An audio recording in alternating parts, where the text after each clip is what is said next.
watching NCN.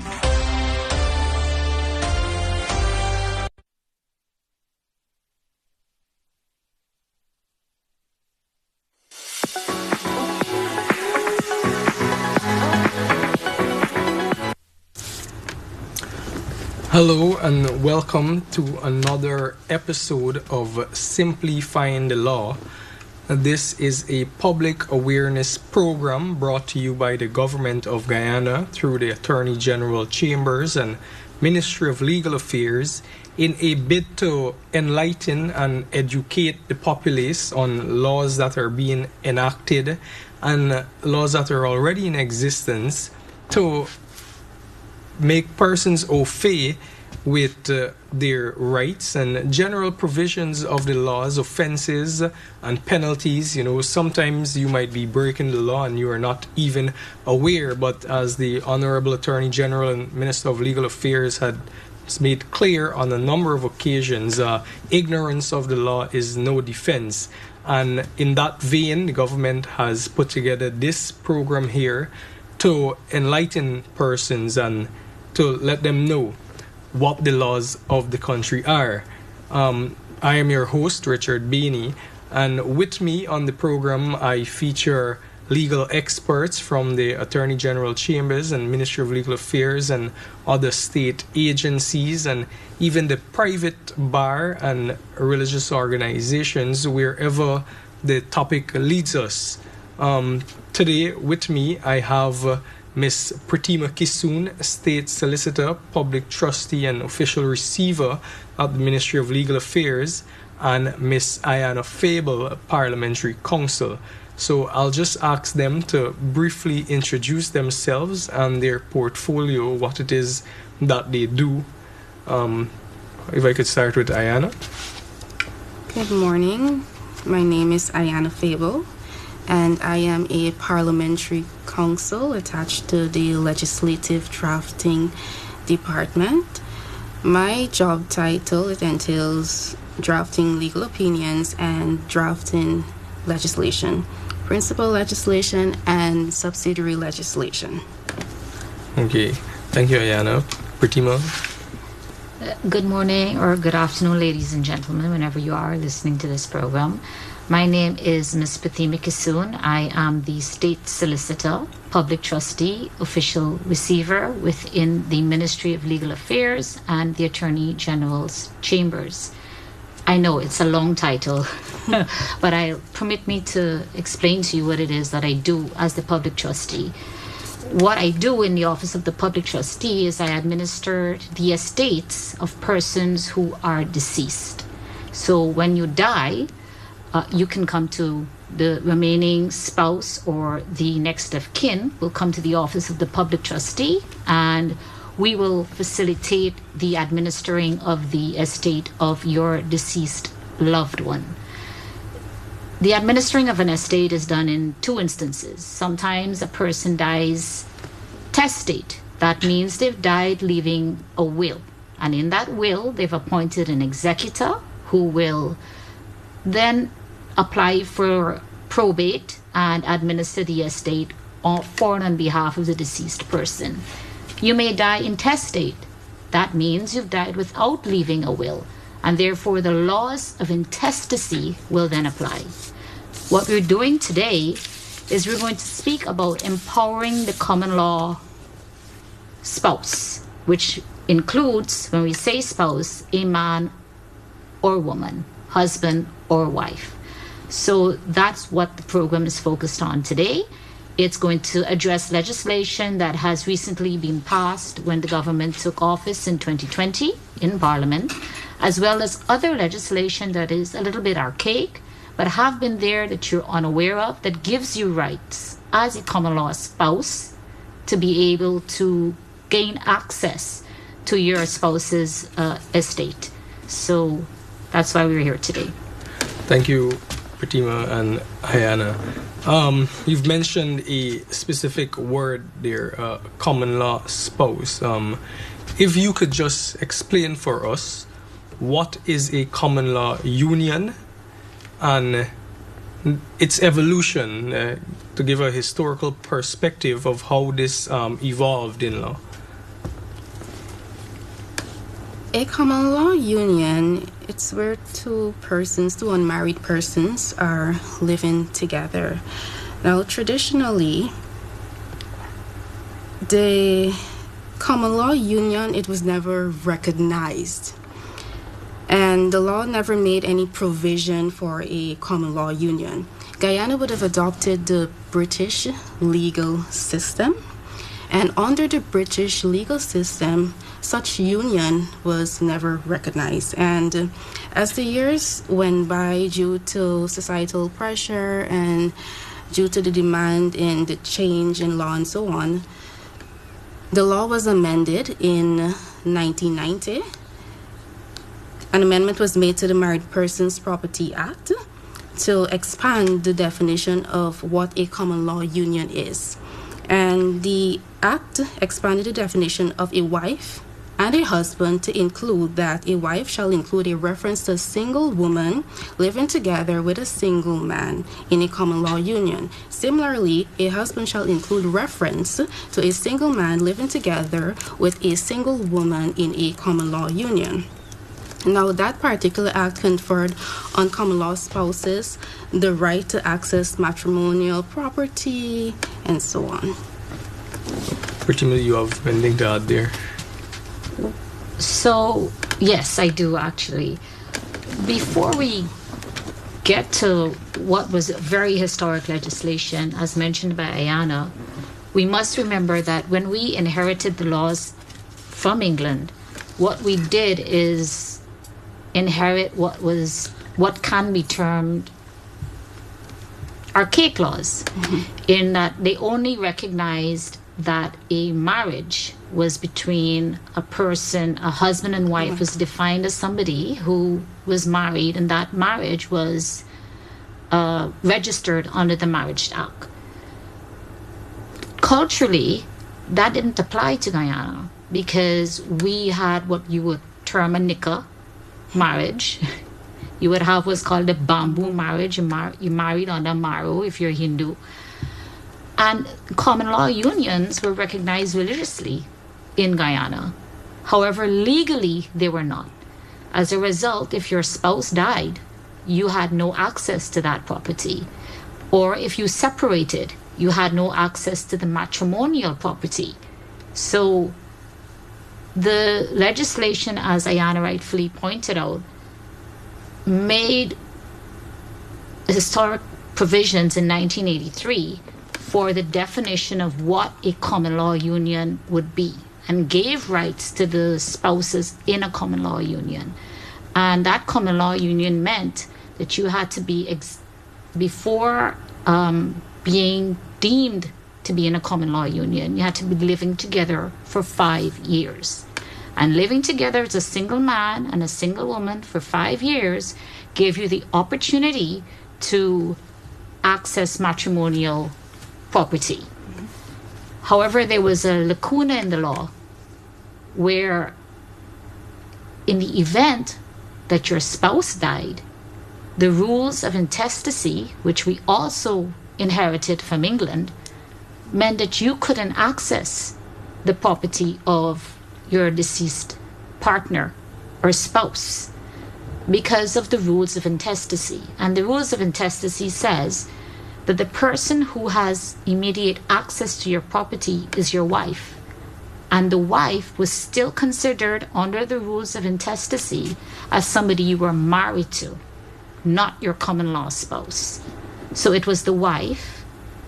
After her, if she may have died, unfortunately, it was then the children of the deceased person.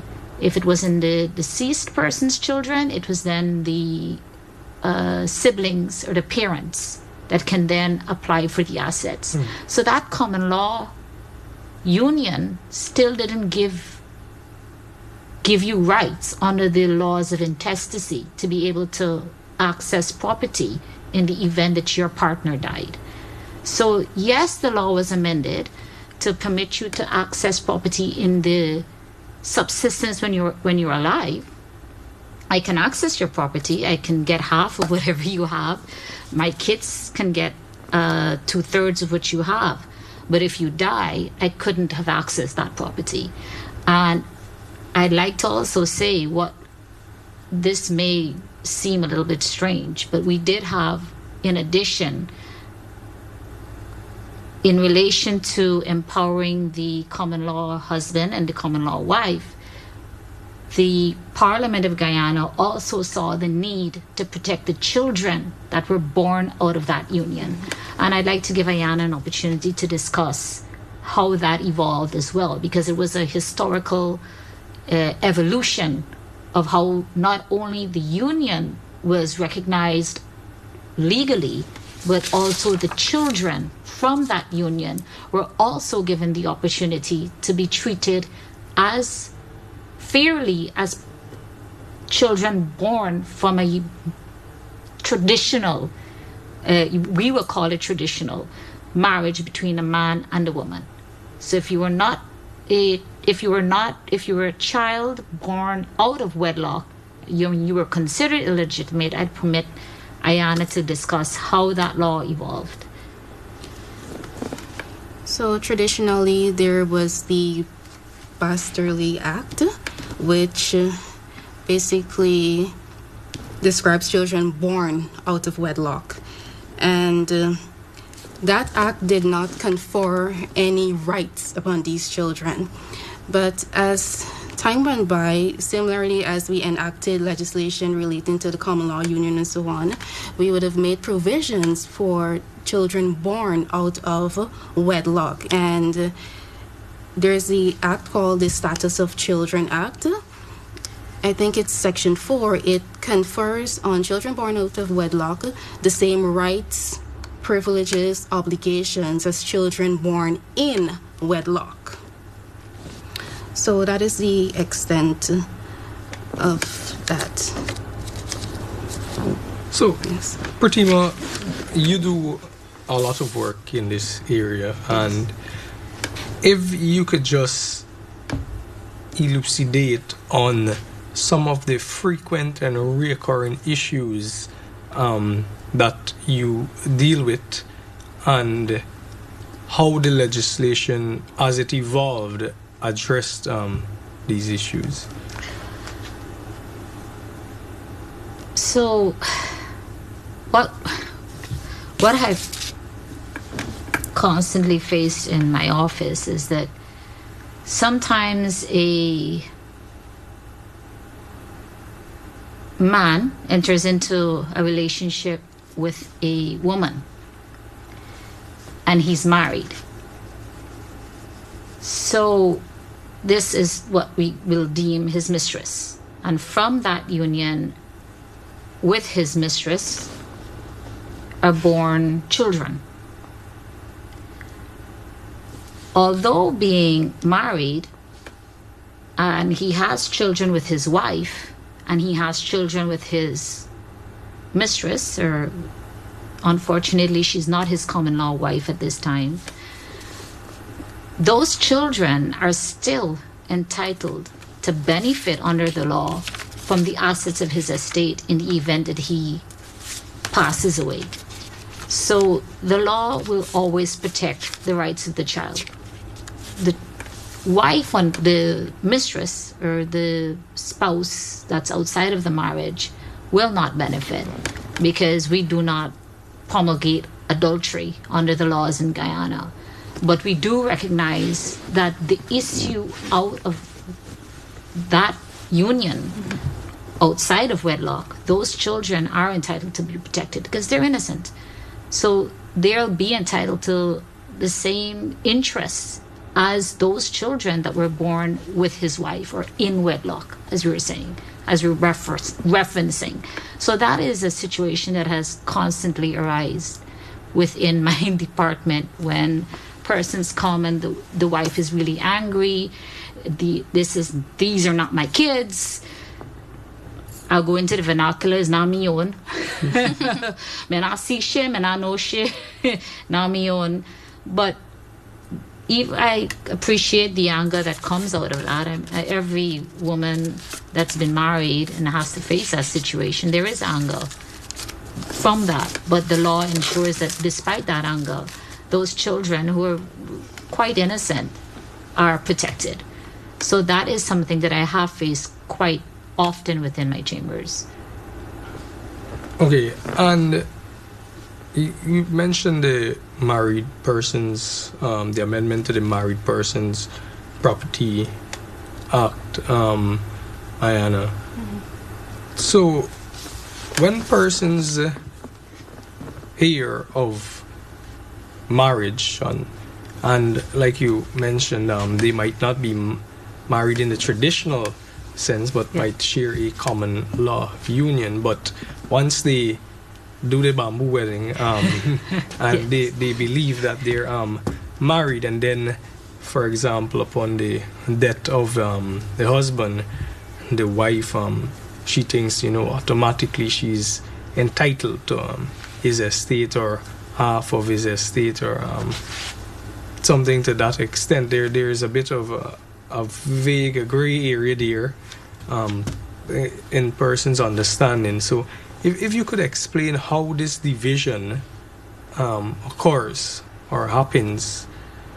So I'd like to take this opportunity. I actually expected this question from you.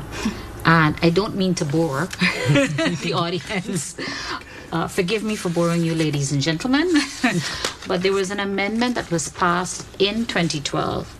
It's called the Civil Law Rights of Persons in Common Law Union Act. In 2012, it was passed. And it made a significant amendment to the rights of persons in common law union under the laws of intestacy. So it says, and I read for your edification, as complex as it is, I'll break it down to you in a few.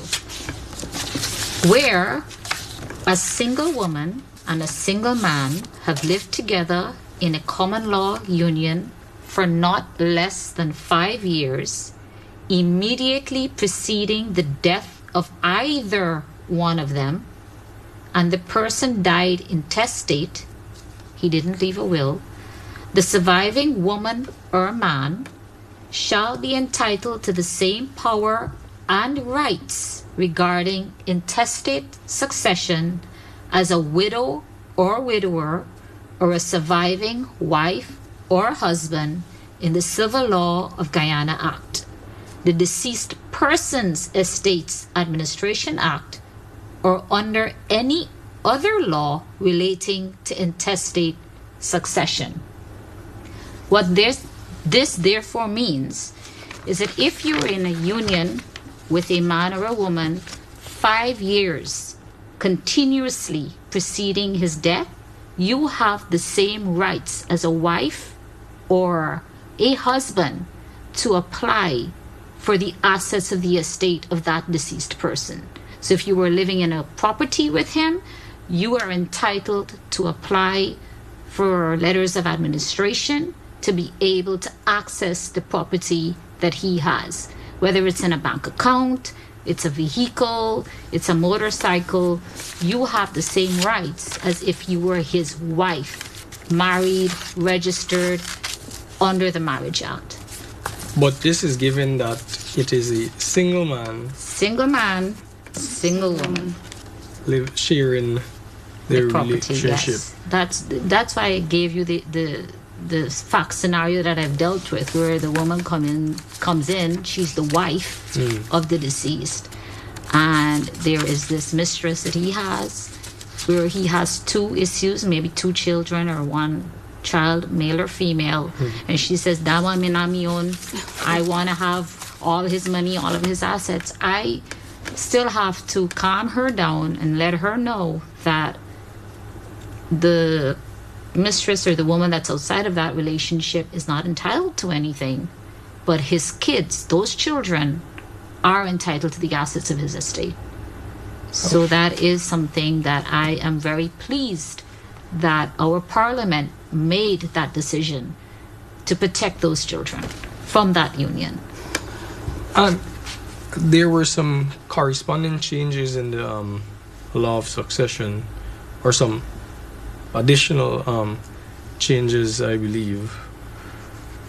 If either of you could pronounce on the other or additional changes which were introduced. You're speaking recently, or? Yes, very recent. There was an amendment passed. Okay, so there were. I can start with the one that was done in 2021. Right. Was it? Was it Act number 3? Yes, the deceased persons. The Deceased Persons Administration Act, not that one. That's the second one. There is a first legislation. The civil law. Yes. No, not the civil law. Either. Is it? Yes. Yes, it is. Okay, so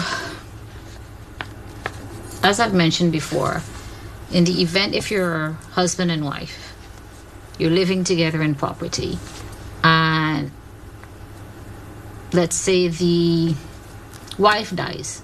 I mean, we keep protecting the wife, but we have to recognize that there are rights to the husband as well, and males within our society.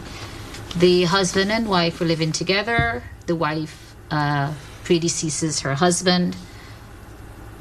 What the law previously said under the laws of intestacy is the family of the wife could have applied for the assets or half of the assets of that estate. So if you're living in property, the bank accounts, the cars, the shares in companies that he may have, the widower, is it the widower? The male, yes. Yeah, the widower. He was often forced to have to share that property with the kin of his wife. What this amendment did in 2021, forgive me. It's Act number 12 of 2021. If you want to find it, it's in Parliament on the website. Civil Law of Guyana Amendment Act number 2021. It amended Section 5 of the Civil Law of Guyana Act. Previously, it had said that the kin could apply for the property. What it now says, and what the amendment has done, is it says if there are no descendants, the widow or widower shall take the whole estate. So descendants speak to the children. If there were no children from that union, all of that property, all of his assets, go to his surviving spouse, goes to the husband. So the wife or the brother or sister that shows up with the property, they're not entitled to anything. The husband is entitled to everything, although they had no children. And just to be clear, this applies in this situation of a common law union. Yes, it does. So you might not be married in the traditional sense, No. sign the papers, Yes. but you did the bamboo wedding, Yes. or you live in home, Yeah. and you fulfill the requirements. 5 years continuously just before he dies. So if you with him 5 years and he left you and he gone, find another woman 2 years later, and he lives with her for 5 years and then unfortunately passes away, you may have had 5 years, ma'am, but you're not entitled to anything because the law was very specific. It says 5 years continuously before he passed away. So yes, you have your 5 years, but please don't have to have me try to sit you down and explain to you that you are not entitled to anything. But if you did have a son or daughter with him, your son and daughter is entitled to be taken care of by that gentleman's assets in his estate. And pretty much on a lighter note, if I may bother you a bit, given Sounds like you have something on your mind, Richard. given the work of your office, Yes. How important were these amendments, and how did it actually, in real sense, affect the scheme of things? Quite significantly, especially the part where I bored you. That amendment was quite significant because there are so many unions that were not recognized. So the wife, even whilst they were living together and they were alive, they had rights. But once their spouse died, they couldn't access any property. So these amendments have ensured that if your partner dies, you have access to those estates and those assets to be able to take care of children, to be able to pay your bills, to live in the property that you have built together. It's not just 5 years. Some couples are together 10 years and they decide, I don't want to get married. I don't think it's necessary. I got married under bamboo. I had a nickel wedding. So I didn't see the necessity. I saw the sanctity of that. I do not need to go before a judge or a registrar and sign my name to any paper. So it was very significant because there are many unions previously, before 2012, that they could not access anything. And it was quite unfortunate. So it has been what's the word? I'm fumbling for it.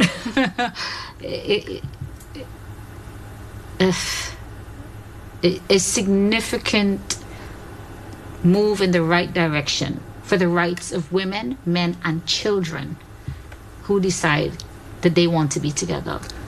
And I noticed you've been mentioning men a lot. I can see a lot of women not being too happy. Yeah. So, are you saying that the same rights and principles extend to both parties equally?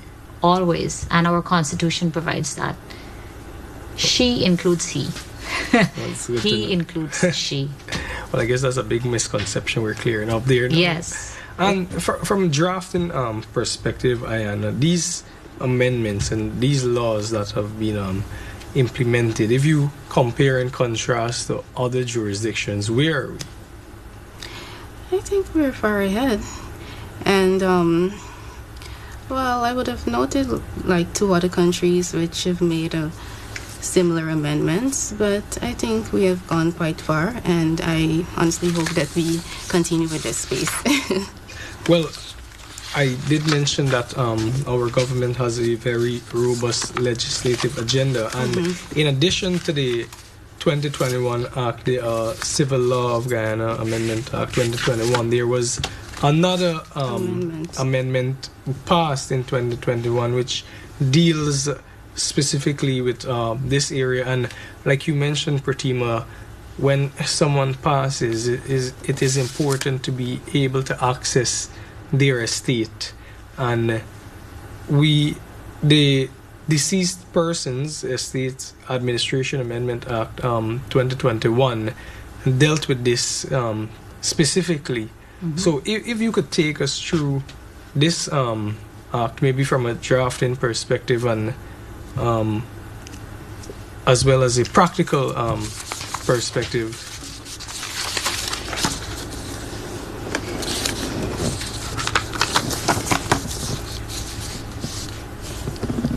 So, before the Act was amended in 2021, letters of administration was not required for small estates in certain circumstances where the value of the estate did not exceed $1,000. And additionally, proceeds of small estates, intestate estates, could have been accessed from the banks. So we would have changed that, and we increased the sum to $750,000. So let's say a person dies and you need money to, let's say, bury the person, or I guess for any other circumstance, you can go to the bank and access that sum. So the line is 750,000. I don't think you can go above that. No. You cannot go above that. So it's 750,000. And what happens in the case where the sum is below? It's between $1 to 750,000. Yes. Pretty, maybe you could. Yes. So, a bit here. okay, to administer an estate, it can be quite expensive if there are a lot of assets. And when you're processing an estate, I don't want to get into the intricacies of that because we're dealing specifically with the rights of a common law union. But this act is important for everybody, man and woman, to be aware of.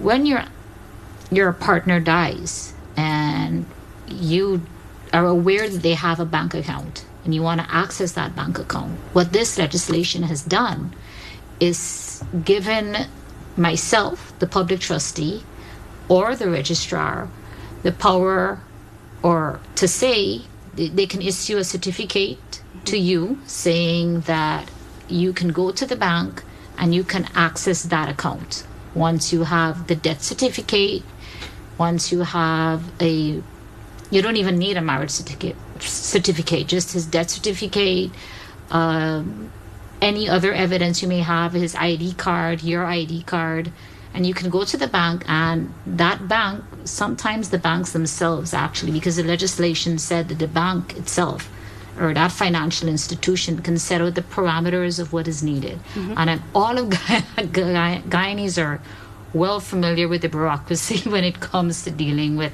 accessing an account or even opening an account at banks.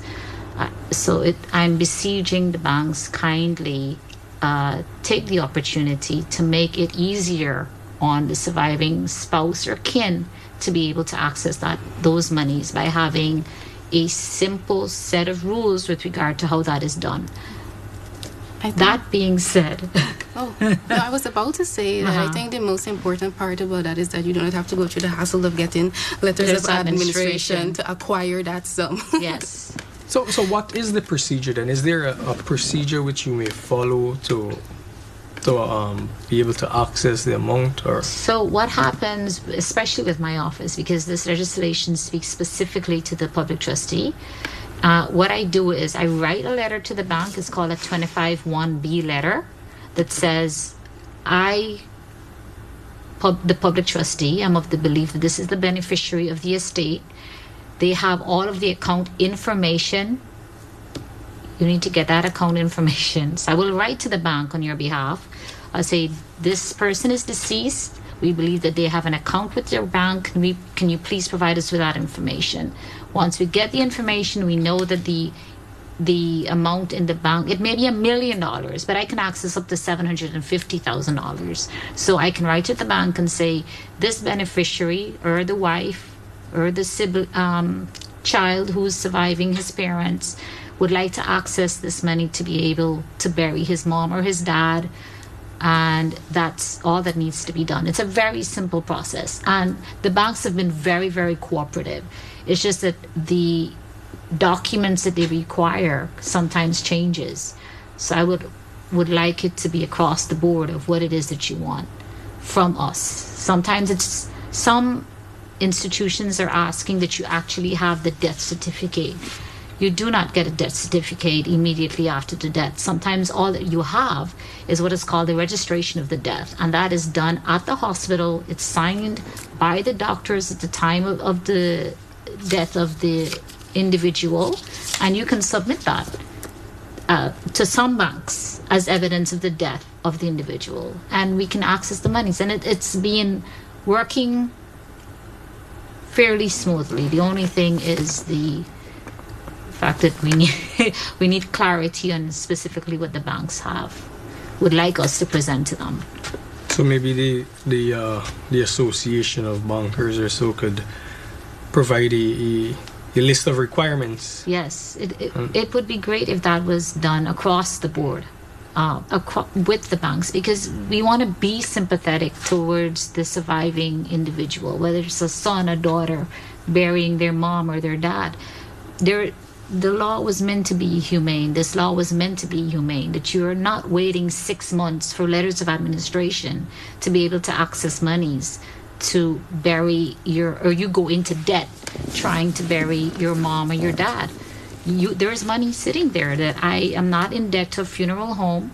I bring my receipt to show that, hey, I have this amount of money to be able to pay off to bury whoever it is. And we need to learn as a country throughout agencies, whether you're private or a public agency, that the laws were meant to protect. We're here to look after the citizens. We're here to serve. We were here to serve. That is how I think.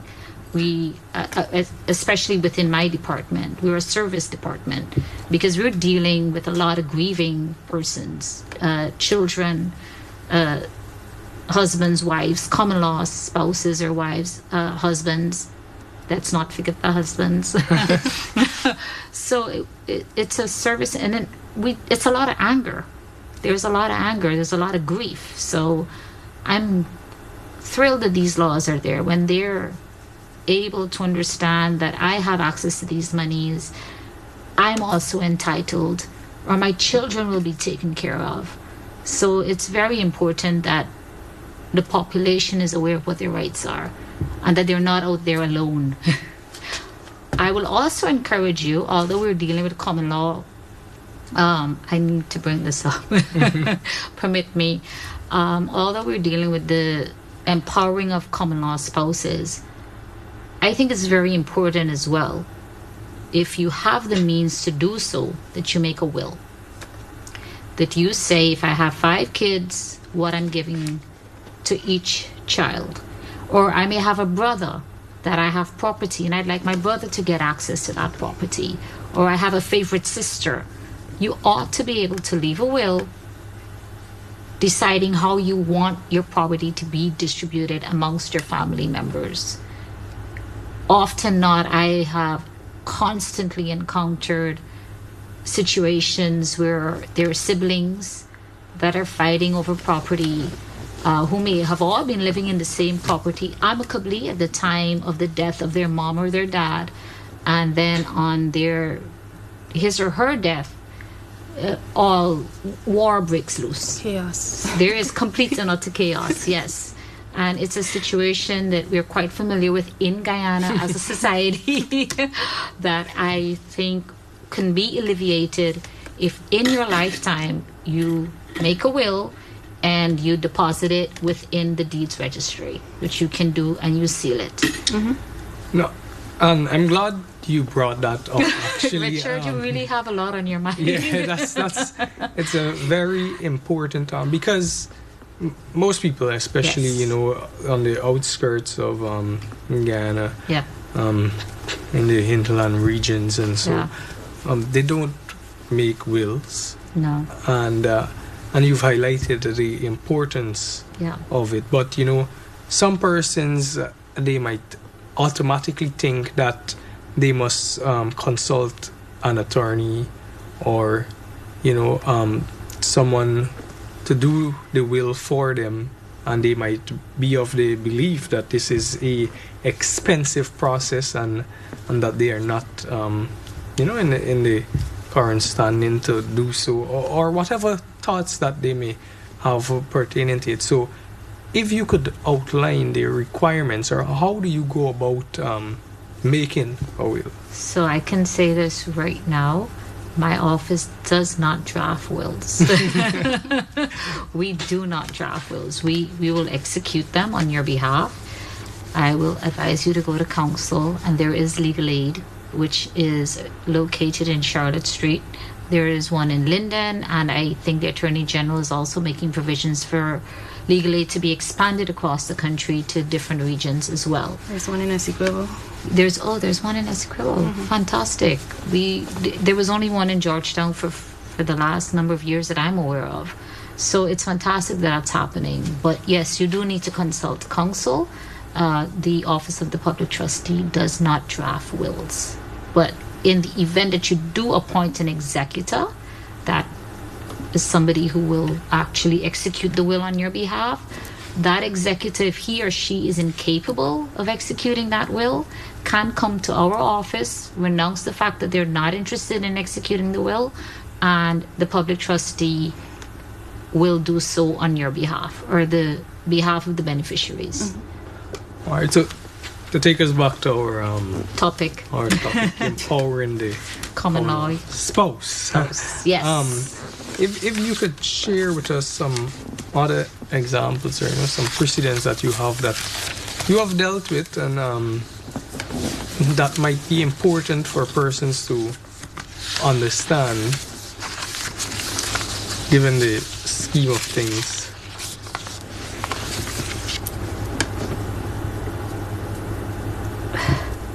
So under the family, let me find it. The Family Dependent Provisions Act, which is Chapter 1224. Under that act, and this is what was strange at the time that that very boring part of legislation that I read, the Civil Law Amendment Act was passed. What was very strange at that time is the Family Dependent Provisions Act said that you were recognized the union of a single man and a single woman that were actually living together for 7 years. So there was a dichotomy between having the provisions of the 7 years single man and a single woman, and then you had the amendment that Ayana spoke about earlier, the Married Persons Property Amendment Act, which spoke to 5 years to have this union to be considered a common law spouse or husband and wife. Now that it's been abridged and across the law it is 5 years, not 7 years, ladies and gentlemen, it's 5 years, immediately predeceasing the death of the spouse, and the spouse includes common law, wife, husband. I hope we're clear on that. If immediately predeceasing that person, individual, let's say the wife, I don't want to attack the men. Let's say, for example, the wife was taking care of someone's child. They never adopted that child, but that child was maybe a family friend's child that has died, and she was taking care of that individual, immediately predeceasing her husband's death. That child is entitled to be financially taken care of under that act.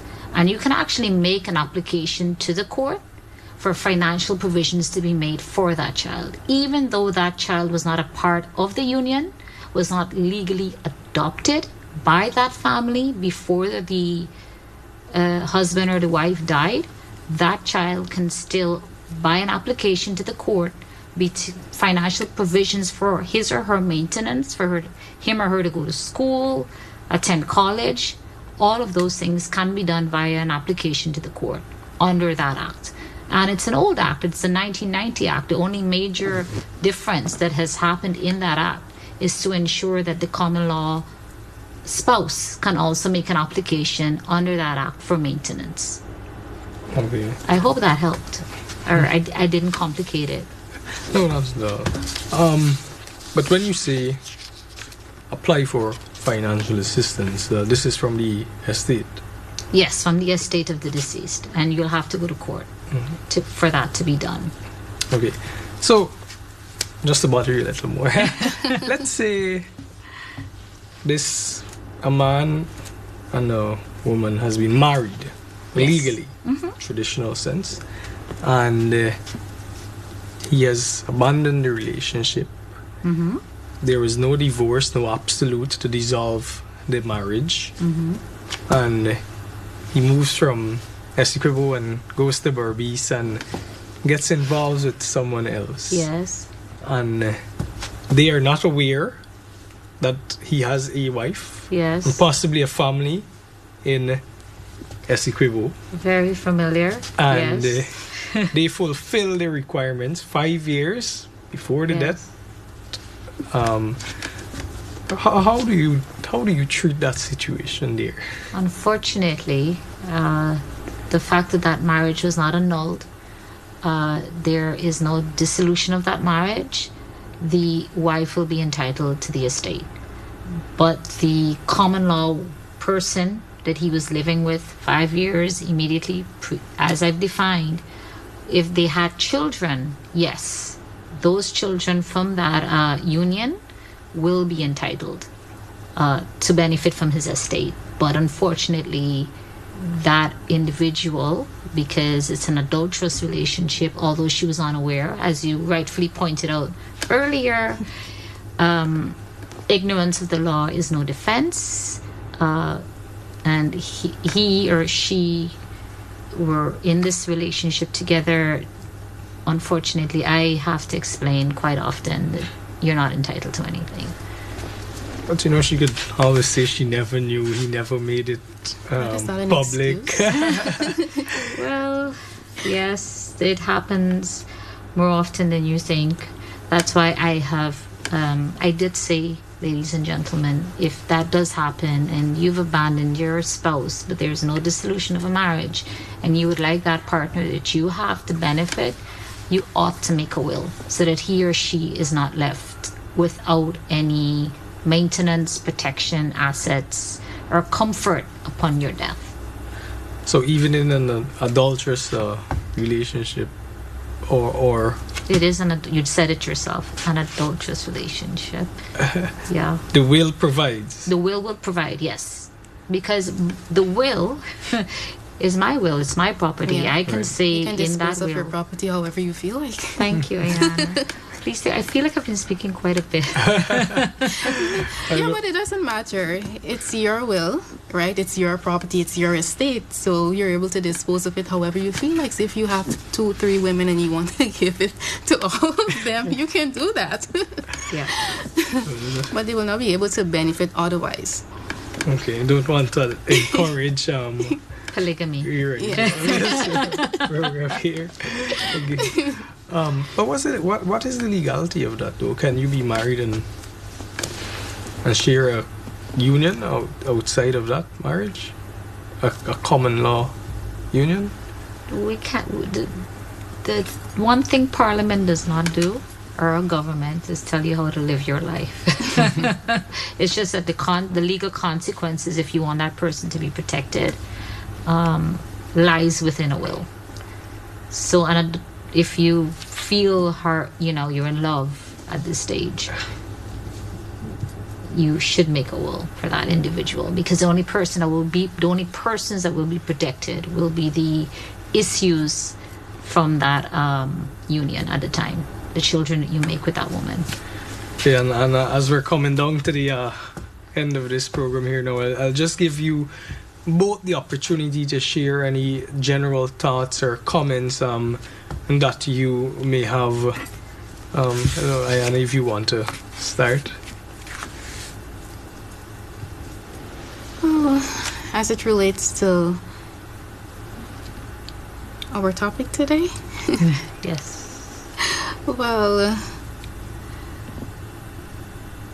the only thing that, Ms. Kisun would have already advised the general public to do what is right, which is you can leave a will so as to avoid any chaos or any, situation from arising in the future, right? But I would advise persons living in the common law union, as a Christian, to just get married, right? And just do what is right to avoid any situation. But when you say get married, do you speak of going to church and getting married, or? Yeah, not the bamboo or nikah or anything of the sort. Going to the church and performing the legal, the procedure, the ceremonies and so on. So, what is the legal procedure? So, for example, let's say I do want to get married, but I don't want any ceremony. I've never been married. Mr. you mind enlightening him on the... You can actually go to the general post office and you can get your marriage registered right there at the post office without having to feed any guests. You can do that right there without the big ceremony if you want to. But staying on topic, I would advise, please, everyone, I know that there's nobody listening to this program that would even want to contemplate losing a loved one. And as a result, preparation is key, because at the time that it happens, you're panicking, you're fearful, you're grieving. You may not think it necessary now until that moment happens. And then you don't know. And many people feel completely at a loss as to what to do. So this is some of the advice I'll give you. Please ensure that at the time of death, if you have somebody that's there with you, you maintain getting the original death certificate or the registration of the death at the time. If you have your identification card, make sure that you have copies of that and his. If you have a open union, get the bank account numbers, the bank books that you share jointly, or he may have one that he may not have disclosed to you, or she may not have disclosed to you. Please make provisions so that in the event of your death, the monies from that account can be discoverable. If the children that you have, the original birth certificates are required to be able to administer the estate, whether under a will or if you've died not leaving a will, and you have counsel that has to apply for letters of administration. The original birth certificates of the children are required. The assets, the transports, you need to get your transports. You have to ensure that if you have the registration for vehicle, the original, all of these documents that you're keeping under your mattress at home are documents that are very important when you're trying to go through the process whilst grieving, but also managing the assets of the estate of your deceased and loved one. At the funeral, ensure you get your original funeral receipt. And if he or she is working, please disclose your place of employment payment slip, because there are benefits as well that you can get from NIS or a co-op society that he or she is a member of. These are all things that you need to think of and speak about together as a couple.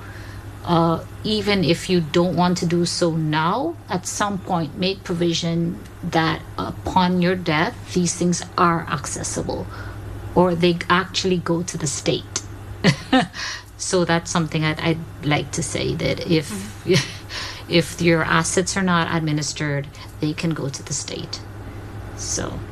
Okay, thank you, Pratima and Ayana, for joining me today to explain these intricate areas of law. I think you guys have done quite a phenomenal job here, breaking it down and making it clear in the air, and getting rid of some misconceptions that might exist out there in relation to empowering the common law spouse, husband and wife, as you've said throughout the program.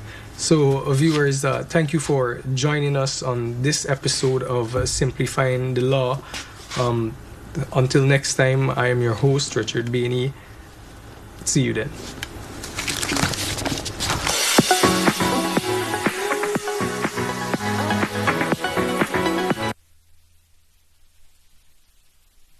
No.